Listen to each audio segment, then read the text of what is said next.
Hello everyone, welcome to R academy Firozabad. तो चलिए दोस्तों शुरू करेंगे हम आज के सेशन को।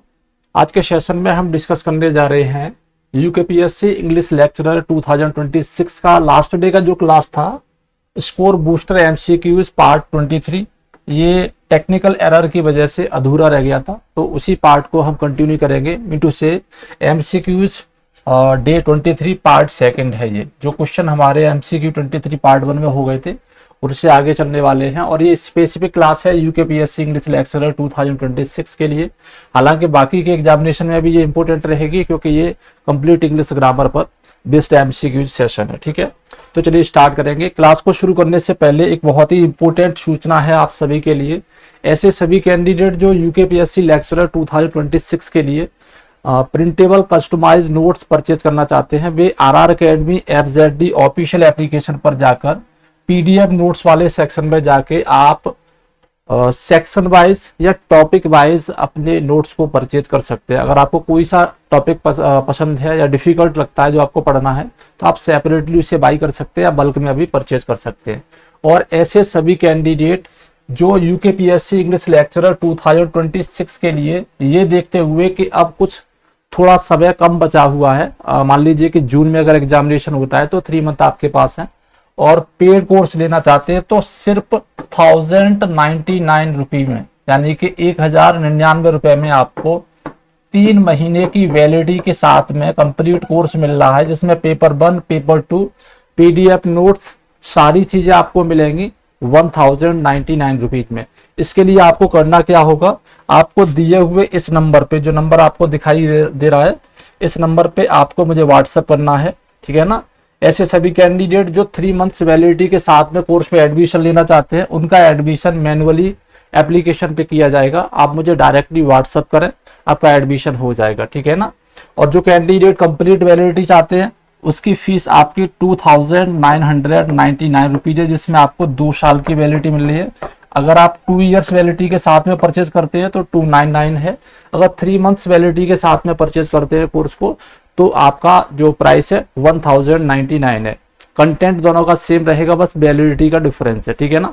तो चलिएगा, जल्दी करिएगा, देर मत करिए। ठीक है, तो स्टार्ट करते हैं अब आज के सेशन को जहां से हमने छोड़ा था। हमारे लगभग क्वेश्चन 23 हो गए थे लास्ट डे की क्लास में। हम आगे बढ़ेंगे क्वेश्चन नंबर 21 से।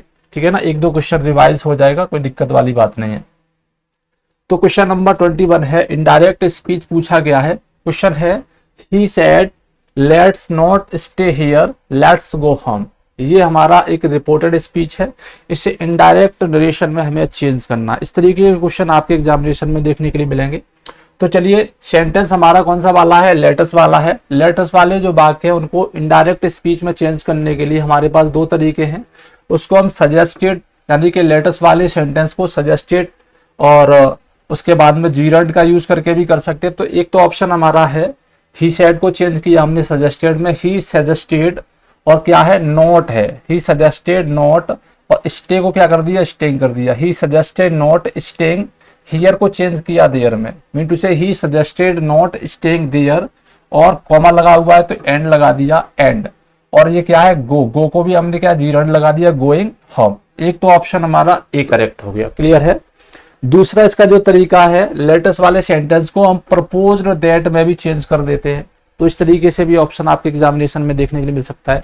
तो 2 ऑप्शन करेक्ट है। He proposed that they should not stay there, here का देयर किया, एंड शुड गो होम। तो ऑप्शन नंबर ए और सी करेक्ट है। अब आंसर हमारा कौन सा रहेगा, टिक करने के लिए ऑप्शन नंबर डी। ठीक है ना। जिनका ऑप्शन नंबर डी है बिल्कुल करेक्ट आंसर, आप टिक करिएगा।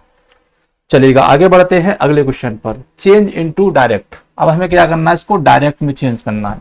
इनडायरेक्ट से डायरेक्ट में चेंज करने के लिए भी क्वेश्चन आपके एग्जामिनेशन में देखने के लिए मिलेंगे। तो इनडायरेक्ट नरेशन है हमारे पास में, the captain applauded the player saying that he had done well. तो यहां पर आया है अपलाउडेड। याद रखें, अपलाउडेड अगर हमारा सेंटेंस डायरेक्ट नरेशन का है, उसे इनडायरेक्ट में चेंज करना है। तो अपलाउडेड का यूज हम कब करते हैं, जब सेंटेंस के रिपोर्टेड स्पीच में ब्रेवो का इस्तेमाल किया गया हो। ठीक है ना। तो आंसर क्या रहेगा इसका डायरेक्ट में, the captain said to the player, captain ने प्लेयर से कहा, क्या कहा, ब्रेवो। ठीक है ना, जो कि अपलाउडेड है ना, bravo. You have done well. Option number B जिनका है बिल्कुल करेक्ट आंसर है। क्लियर। चलिए आगे बढ़ते हैं। फिल इन द ब्लैंक का क्वेश्चन है neither of the two candidates, और स्पेस दिया गया है यहाँ पर, fit for the post of English lecturer. तो यहाँ पर आया है नेदर। तो ऐसे सेंटेंस जिसमें नेदर ऑफ, ईच ऑफ, ठीक है ना, इस तरीके के सब्जेक्ट आ रहे हैं, नन को छोड़ दिया जाए, तो स्पेशली यहाँ पर बात हो रही है नेदर की, ठीक है ना। नेदर ऑफ के साथ में यहाँ पर प्रोनाउन और नाउन प्लुरल रहते हैं, लेकिन जो वर्ब रहती है वो हमारी कैसी रहती है, सिंगुलर रहती है, ठीक है ना। नेदर के साथ में वर्ब हम सिंगुलर लगाते हैं। Neither of the candidates, neither of the two candidates is fit for the post. Option number C tick करिएगा। आगे क्वेश्चन हमारे पास ट्रांसफॉर्मेशन का, जिससे हमें क्या करना है, ट्रांसफॉर्म इनटू नेगेटिव सेंटेंस। हमें दिए हुए सेंटेंस को जो कि आपके सामने है, इसको नेगेटिव में चेंज करना है। अब एज सून एज वाले जब क्वेश्चन आ जाते हैं तो ऐसे दे सकता है कि transform the sentence into complex, ठीक है ना, या उसका स्ट्रक्चर चेंज करने के लिए बोला जा सकता है, उसे नेगेशन में चेंज करने के लिए बोला जा सकता है। तो आप हिंट पे याद रखें कि पूछा क्या गया है, कभी कभी मीनिंग समझने में कंफ्यूजन हो जाती है। तो यहाँ पर एज सून एज वाला जो सेंटेंस है इसको नेगेटिव में चेंज करना है। तो एज सून एज वाले सेंटेंस को जब भी नेगेटिव में करते हैं, याद रखें नो सूनर का इस्तेमाल किया जाता है। डिपेंड करता है कि यहाँ पर वर्ब कौन सी लगी गई है। जो वर्ब यहाँ पर लगेगी उसी के हिसाब से यहाँ पर इन्वर्जन का यूज करेंगे। तो यहाँ पर क्या है, वर्ब की सेकेंड फॉर्म है। क्या है, वर्ब की सेकेंड फॉर्म। तो वर्ब की सेकेंड फॉर्म है तो इन्वर्जन में क्या लगेगा, डिड लगेगा। No sooner did, no sooner did the bell ring. सब यहाँ पर सब्जेक्ट है और वर्ब की फर्स्ट फॉर्म लगेगी, ठीक है ना। उसके बाद देन लगाएंगे the student left the class. As it as ऐसा कैसा ही हम ऐड कर देंगे। इनकेस यहाँ पर हमारी वर्ब की थर्ड फॉर्म होती, ठीक है ना, as soon as the bell had rung, as soon as the bell had rung, इस तरीके से होता, तब हम क्या करते, तब हम ये करते no sooner had the bell rung, तब ये वाला आंसर हमारा करेक्ट रहता। फिलहाल हमारा ऑप्शन नंबर ए करेक्ट है यहाँ पे। नेक्स्ट है select the correct indirect form. Reported speech को चेंज करना है, ठीक है ना, डायरेक्ट नरेशन है, इनडायरेक्ट में चेंज करना है। सेंटेंस दिया गया सी सेड और रिपोर्टेड क्लॉज में है उफ there is a fly in my shop.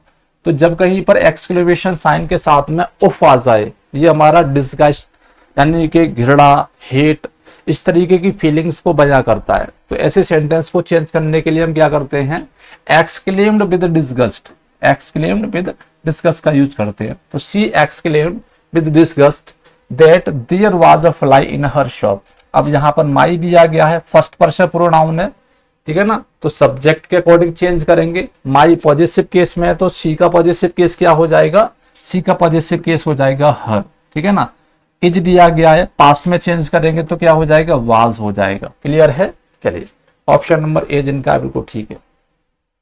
आगे हमारे पास में क्वेश्चन नंबर 26 है, fill in the blank question है मोर देन वन पर्सन और दिया गया है space involve in this case. तो ऐसे किसी भी सेंटेंस में जहां पर मोर देन वन का इस्तेमाल हुआ है, शुरुआत में मोर देन वन के साथ में जो नाउन आता है वो सिंगुलर आता है, याद रखिएगा, ठीक है ना, मोर देन वन पर्सन। और इसके साथ में जो वर्ब लगती है, वर्ब भी कैसी लगती है, सिंगुलर वर्ब लगती है, याद रखिएगा, ठीक है। हमारे पास में आर प्लुरल है, वर्ब प्लुरल है, हैव बीन प्लुरल है, केवल ऑप्शन नंबर सी जो है वो सिंगुलर है, यही हमारा आंसर रहेगा। नेक्स्ट अगला क्वेश्चन है identify the correct passive form. हमें पैसिव फॉर्म आइडेंटिफाई करनी है। One should keep once word, one should keep once promise. इस तरीके के जो मोरल सजेशन वाले एक्टिव सेंटेंस हैं उनका जब पैसिव बनाते हैं तो बाई के बाद में यानी बाई प्लस एजेंट को हम ओमिट कर देते हैं, उन्हें लगाने की आवश्यकता नहीं रहती, ये एक स्टैंडर्ड फॉर्म होती है। जैसे यहाँ पर है one word should be kept by one, यहाँ पर एजेंट के साथ में से लगाया गया जो एप्रोप्रिएट नहीं माना जाता। जब मोरल सजेशन हो तो इसको हटा दिया जाता है। तो क्या हो जाएगा, one should keep once word, ये हमारा क्या है, ये हमारा ऑब्जेक्ट है और इसको हमें क्या करना है, सब्जेक्ट बनाना है। तो once word should be kept, तो यहाँ पर कहीं अप्रोप्रिएट नहीं दिख रहा है, तो words should be kept, words should be kept, तो वर्ड शुड बी केप्ट ये वाला आंसर हमारा करेक्ट हो जाएगा, ठीक है ना। और अगर यहाँ पर हम इसको हटाने की कोशिश करें तो इसको हटा देंगे तो ये वाला भी सही रहेगा, once word should be kept यहाँ तक का सही रहेगा, ठीक है। मेरी बात को समझ रहे हैं ना। मोरल सजेशन वाले जो एक्टिव सेंटेंस होते हैं उनमें agent plus by plus agent लगाने की जरूरत नहीं होती, इसको याद रखिएगा, क्योंकि यहाँ पर जो वर्ड है वो सिंगुलर में है, ठीक है ना। तो क्या करेंगे, word should be kept, option number D हमारा करेक्ट रहेगा। Otherwise once word should be kept इतना हमारा करेक्ट रहेगा, ठीक है। नेक्स्ट बढ़ते हैं, वन वर्ड सब्स्टिट्यूशन क्वेश्चन है, a person who is recovering after a long illness और मेडिकल ट्रीटमेंट, ऐसा व्यक्ति जो काफी दिनों की बीमारी के बाद में रिकवर हो रहा है धीमे धीमे, उसके लिए वन वर्ड सब्स्टिट्यूशन कौन सा रहेगा, तो आंसर रहेगा हमारा कॉन्वेल्सेंट, ऑप्शन नंबर बी जिनका है बिल्कुल ठीक है ना। चलेगा आगे बढ़ेंगे, choose the most appropriate opposite of recondite, एक वर्ड है रिकॉन्डाइट, इसका हमें क्या करना है, अपोजिट फाइंड आउट करना है, अपोजिट क्या हो जाएगा। तो ऐसे जो क्वेश्चन होते हैं वो थोड़े कॉमन सेंस बेस्ड होते हैं, हमें क्या करना पड़ता है, अगर आपको पता है तो डायरेक्टली लगा दीजिए, अगर नहीं पता है तो आप ऑप्शन को एनालाइज करिए। ऑप्शन को देखिए, यहाँ पर क्या ऑब्स्क्योर, जिसका मतलब होता है बोल सकते हैं धुंधला या जो स्पष्ट नहीं हो, अनक्लियर, ठीक है ना। मैनिफेस्ट, ऑब्स्क्यूट और मिस्टिकल, मिस्टिकल का मतलब भी क्या होता है, मिस्टिकल का मतलब भी होता है यानी कि ऑब्स्क्योर होता है, रहस्यमय होता है। तो यहाँ पर रिकॉन्डेट का मतलब है ऑब्स्क्योर, जो क्लियरली समझ में नहीं आए, तो क्लियरली समझने के लिए क्या करेंगे, मैनिफेस्ट, ऑप्शन नंबर बी हमारा करेक्ट रहेगा, दिस इज राइट आंसर। आगे बढ़ते हैं अगले क्वेश्चन पर। नेक्स्ट क्वेश्चन हमारे पास, select the word closest in meaning of garrulous. Garrulous बहुत ही पॉपुलर वर्ड है, जिसका मतलब है बहुत ज्यादा बातचीत करने वाला, बरबोज जिससे बोला जाता है, ठीक है ना। तो इसका हमें क्या करना है, सिनोनियम देखना है, क्लोजेस्ट फॉर्म देखनी है। तो रेटिसेंट है, टेक्टर्न है, loquacious, loquacious the correct form of the verbose, option number C जिनका है बिल्कुल करेक्ट, ठीक है ना। ये कुछ ऐसे क्वेश्चन करा रहा हूं जो पॉसिबिलिटी इनके आने की बहुत ज्यादा है और ये बार बार एग्जामिनेशन में आते हैं, ठीक है ना। बहुत ही पॉपुलर क्वेश्चन है, ज्यादातर एग्जामिनेशन में आपको देखने के लिए मिलते हैं। नेक्स्ट है, choose the correct pair to fill in the blank, हमें करेक्ट पेयर फिल करना है इन ब्लैंक्स में, एक यहां दिया गया है और एक यहां दिया गया है, होमोनियम्स जिन्हें बोला जा सकता है। तो दिया है द खाली जगह of the college is a man of strict, तो अ मैन ऑफ स्ट्रिक्ट क्या होता है, एक फ्रेज है, मैन ऑफ स्ट्रिक्ट प्रिंसिपल, यानी कड़े सिद्धांतवादी। तो प्रिंसिपल, और यहाँ पर द खाली जगह ऑफ द कॉलेज, तो कॉलेज का कौन होता है, प्रिंसिपल होता है। तो PRINCIPAL प्रिंसिपल का मतलब प्रधानाचार्य, और PRINCIPLES प्रिंसिपल का मतलब सिद्धांत, तो ऑप्शन नंबर बी यहां पर करेक्ट हो जाएगा। फ्रेजल वर्ब पे बेस्ड क्वेश्चन आएंगे, the meeting was because of the sudden damage of the leader, यानी कि लीडर के अचानक गुजर जाने के कारण मीटिंग कैसी हो गई, कॉल्ड ऑफ, यानी कि कैंसिल हो गई, कैसी हो गई, कैंसिल हो गई, ठीक है। चलेगा अगला क्वेश्चन है, what is the meaning of the idiom to take the bull by horns, to take the bull by horns, जैसा कि शब्दों का इस्तेमाल किया गया है तो इससे भी मीनिंग कुछ हमारे स्पष्ट हो जाते हैं, बट ऐसा हमेशा नहीं होता है। तो to take the bull by the horns, इसका मतलब है टू फेस अ डिफिकल्टी और a difficult situation in a very direct and confident way, किसी समस्या को साहसपूर्वक निडरता के साथ में सामना करना। Identify the correctly spelled word, यहां पर करेक्ट स्पेल्ड वर्ड हमें फाइंड आउट करना है जो रिप्रेजेंट कर रहे हो, यानी जिसका मतलब हो ए हाई रैंकिंग ऑफिशियल, यानी कि एक उच्च श्रेणी का अफसर, उसके लिए क्या होता है, ब्यूरोक्रेट, ठीक है ना, क्या होता है, ब्यूरोक्रेट। सो ब्यूरोक्रेट की करेक्ट स्पेलिंग क्या है, BU, इस क्रम को याद रखिएगा, EAU, ठीक है ना, BUREAU और बाद में है क्रेट, ऑप्शन नंबर ये हमारा करेक्ट रहेगा, ब्यूरोक्रेट। नेक्स्ट है, an allowance made to a wife by her husband when they legally separated, यानी जब उनका डिवोर्स हो जाए, कानूनन वो अलग हो जाए, तो वाइफ को जो गुजारा भत्ता दिया जाता है उसको क्या कहा जाता है। बहुत ही प्रचलित वर्ड है, आजकल न्यूज़पेपर और रील्स में बहुत ज्यादा चलन में चल रहा है, जिसे एलिमनी बोला जाता है, ठीक है ना। अगला क्वेश्चन हमारे पास में, we must our expenses if we want to save for the future, हमें अपने एक्सपेंसेस को क्या करना चाहिए, कम कर देना चाहिए, अगर हमें फ्यूचर के लिए सेव करना है। तो कम कर देना, कटौती कर देना, इसका मतलब क्या है, कट डाउन, ठीक है ना, कट डाउन का मतलब कटौती कर देना, कटौती का मतलब किसी खर्चे में कमी करना। नेक्स्ट है the green eyed monster. William Shakespeare का एक ड्रामा है, ट्रेजेडी है मैकबेथ। इसमें ग्रीन आइड मॉन्स्टर नाम की जो फ्रेज है बहुत ज्यादा पॉपुलर की गई है, जिसका मतलब होता है जेलसी। ठीक है ना, ऑप्शन नंबर सी करेक्ट रहेगा, और ये बहुत ज्यादा पॉपुलर क्वेश्चन है। अगला क्वेश्चन है identify the part of speech of the underline word. एक सेंटेंस है the near relation of the victim was present at the scene. तो यहाँ पर अंडरलाइन वर्ड है नियर, और इसके बाद में क्या है रिलेशन। हमें फाइंड आउट करना है कि रिलेशन क्या चीज है। तो रिलेशन क्या है, नाउन है, और नाउन से पहले जो वर्ड आता है वो क्या होता है, एडजेक्टिव होता है। ठीक है ना, नाउन को मॉडिफाई करने वाला जो वर्ड है वो क्या है, एडजेक्टिव है। Variety is the spice of life. Identify the figure of speech. Figure of speech पे मैंने आपको बहुत अच्छे तरीके से क्लास प्रोवाइड कराई है। तो वेराइटी मतलब विभिन्नता, विविधता क्या है, स्पाइस ऑफ लाइफ। विविधता क्या है, लाइफ की स्पाइस है, मसाले हैं। तो इसको डायरेक्टली कंपैरिजन किया गया है स्पाइस ऑफ लाइफ के साथ में वेराइटी को। आंसर रहेगा हमारा मेटाफर। इसमें सो और लाइक का इस्तेमाल नहीं किया गया है, एज और लाइक का। ठीक है। Informal report which of the following is usually the first element after the title page. Title page के बाद में जो फर्स्ट एलिमेंट है वो क्या होता है, फॉर्मल रिपोर्ट में टाइटल एलिमेंट के बाद में। तो याद रखना एग्जीक्यूटिव समरी या एब्स्ट्रैक्ट होता है। एग्जीक्यूटिव समरी का मतलब एक संक्षिप्त सारांश जिसे बोला जा सकता है। ठीक है ना, तो आंसर क्या रहेगा, ऑप्शन नंबर बी। नेक्स्ट है identify the figure of speech the fro followed free. Coleridge की लाइन है ये, और यहां पर हमें देखना है कि इस लाइन में क्या विशेषता है। तो लाइन में विशेषता क्या है, यहां पर दिया गया द, यहां पर दिया है फ्रो जिसमें हमारा एफ है, फॉलोड इसमें एफ है, और इसमें फ्री इसमें एफ है। ठीक है ना, यहां पर बात करें तो आर है। ठीक है ना, और यहां पर बात करें तो आर है। ठीक है, यहां पर बात करें, चलिए ये हमारा हो गया। ठीक है ना, और यहां पर एल है। कहने का मतलब यहां पर हमें एफ और आर और एल, मोस्ट ऑफन एफ की बात हो रही है। तो एफ आर एल का रिपीटेशन है।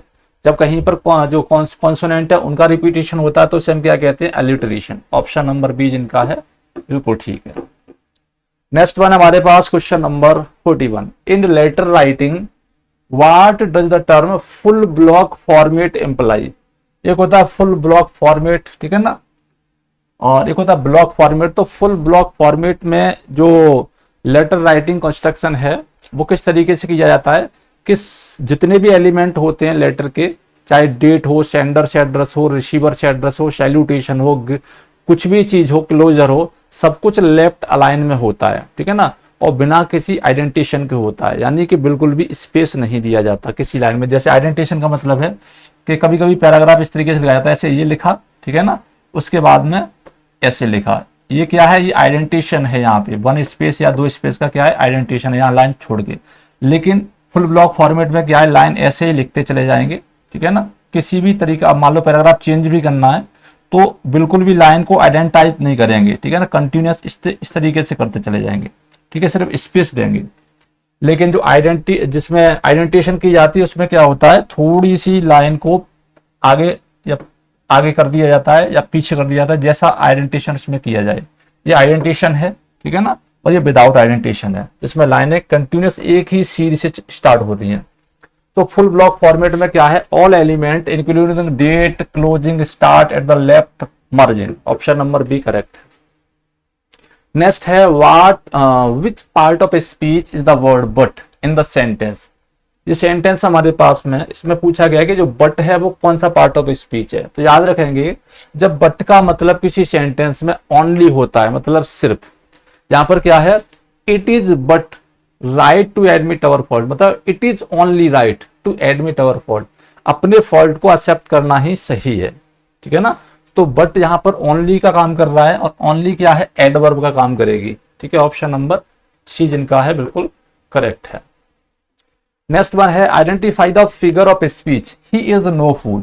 यहां पर देखिएगा, पहचानिए इसमें क्या विशेषता है। नो फूल का मतलब है वेरी वाइज। नो फूल का मतलब क्या है, वेरी वाइज, मतलब बहुत ज्यादा बुद्धिमान। तो जब किसी पॉजिटिव आइडिया को नेगेटिव वर्ड्स या नेगेटिव आइडियाज के साथ में प्रेजेंट किया जाता है, ऐसी सिचुएशन को हम लीटोट्स बोलते हैं। ठीक है ना, ऑप्शन नंबर बी ठीक है। What is the correct salutation. यानी करेक्ट सैल्यूटेशन क्या है, जब हम एक फॉर्मल लेटर लिख रहे हैं और किसको लिख रहे हो, एक अननोन पर्सन को, तो अननोन पर्सन के लिए जो करेक्ट सैल्यूटेशन है वो हमारा क्या है, सर या मैडम या डियर सर या डियर मैडम। ठीक है, नेक्स्ट वन है the ship was as splendid bright, identify the figure of speech. अगर मैं यहां पर ऐसे बोल दूं, इस एज को हटा दूं, the ship was a splendid bright, तो ये क्या हो जाएगा, मेटाफर हो जाएगा। मेरी बात को समझ लेना, क्या हो जाएगा, मेटाफर हो जाएगा। बट यहाँ पर क्या है, एज लगाया गया है, तो एज और लाइक के साथ में कंपेरिजन की जाए तो वो क्या होता है, सिमिली होता है। द शिप की जो कंपेरिजन करी गई है स्प्लेंडिड ब्राइट से करी गई है। ऑप्शन नंबर हमारा अभी क्या है, मेटाफर है। ठीक है ना, ऑप्शन नंबर, सॉरी कहाँ है, एज लगा हुआ है, सिमिली है। अगर एज और लाइक ये नहीं होते, इसमें डायरेक्ट होता तो ये मेटाफर होता। ठीक है, नेक्स्ट है in report writing where do you place the terms of reference. Terms of reference को इस तरीके से लिखा जाता है, एग्जामिनेशन में आएगा तो ऐसे आएगा ये। ठीक है, तो ये कहां पर प्लेस किए जाते हैं, in the appendix, in the introduction, ये इंट्रोडक्शन में ही होते हैं। ठीक है ना, ऑप्शन नंबर सी हमारा करेक्ट रहेगा। नेक्स्ट है identify the figure of speech, दिया है sceptre and crown must tumble down, बहुत ही अच्छी लाइन है। जहां पर स्केप्चर राजदंड होता है, क्राउन मुकुट होता है, ये दोनों चीजें स्पेशली राजदंड और क्राउन के लिए नहीं है, इनसे संबंधित दूसरी चीजों के लिए है, मतलब पावर और राजा और सत्ता को यहाँ पर ये रिप्रेजेंट कर रही है। तो जब एक चीज अपनी जैसी किसी मिलती जुलती बड़ी चीज को रिप्रेजेंट करती है उसे मेटोनॉमी कहा जाता है। ठीक है, ऑप्शन नंबर बी करेक्ट है। नेक्स्ट है in a business letter the enclosure, जिसको ENCL डॉट से रिप्रेजेंट करते हैं, नोटेशन प्लेस्ड, यानी कि एनक्लोजर कहाँ होता है, तो एनक्लोजर कहाँ होता है, जो सिग्नेचर ब्लॉक होता है उसके नीचे होता है। ठीक है, नोट कर लेना। अगला क्वेश्चन है identify the part of speech of round, ये बहुत कई बार एग्जामिनेशन में आया है, राउंड का पार्ट ऑफ स्पीच टाइप पूछना। ठीक है, कि राउंड किस तरीके का पार्ट ऑफ स्पीच है, तो यहां देखिएगा the earth moves round the sun, moves क्या है इसमें, वर्ब है, क्या है, वर्ब है। द सन क्या है, नाउन है। ठीक है ना, तो पृथ्वी सूरज के चारों तरफ घूमती है, तो मूव्स और सन के बीच में जो रिलेशन क्रिएट हो रहा है वो राउंड के साथ में हो रहा है। ठीक है ना, तो ये क्या हो जाएगा, प्रीपोजिशन हो जाएगा, नोट कर लेना। ठीक, आंसर हमारा सी करेक्ट है। अगला क्वेश्चन है why man he doth bestride the narrow world like a colossus, Julius Caesar की लाइन है। यहां पर भी हमारा क्या आया है, लाइक आया है। छोटी छोटी चीजों को आइडेंटिफाई करते जाएंगे, तो लाइक आया है मतलब क्या है, यहां पर है simile and alliteration, metaphor and hyperbole, तो इसको तो क्रॉस करिए। पर्सोनिफिकेशन, ऑक्सीमोरन को भी करिए। हमारे पास दो ऑप्शन बचे, सिम्बली एंड एल्यूट्रेशन, सिम्बली और एल्यूजन। तो why man he doth bestride the narrow world, तो यहाँ पर आर का रिपीटेशन कई बार आया है। ठीक है ना, तो क्या हो जाएगा, सिम्बली और एल्यूट्रेशन, ऑप्शन नंबर इज इनका ठीक है। ओके, सो गाइस हमारा ये 23 MCQs जो पार्ट है वो कंप्लीट हो गया है। और ऐसे सभी कैंडिडेट जो 3 मंथ्स वैलिडिटी के साथ में UKPSC लेक्चरर 2026 पेपर 1 पेपर 2 का complete course with PDF notes videos के साथ में परचेज करना चाहते हैं, तो मात्र 1099 रुपये में आप परचेज कर सकते हैं। ठीक है ना, याद रखें इसमें आपको 3 मंथ्स वैलिडिटी मिलेगी, ओनली 3 मंथ्स। लेकिन अगर आप कंप्लीट वैलिडिटी के साथ में परचेज करना चाहते हैं तो 299 पे पे करके 299 रुपीज यानी कि 2999 रुपीज पे करके आप पूरे 2 साल वैलिडिटी के साथ में भी कोर्स बाई कर सकते हैं।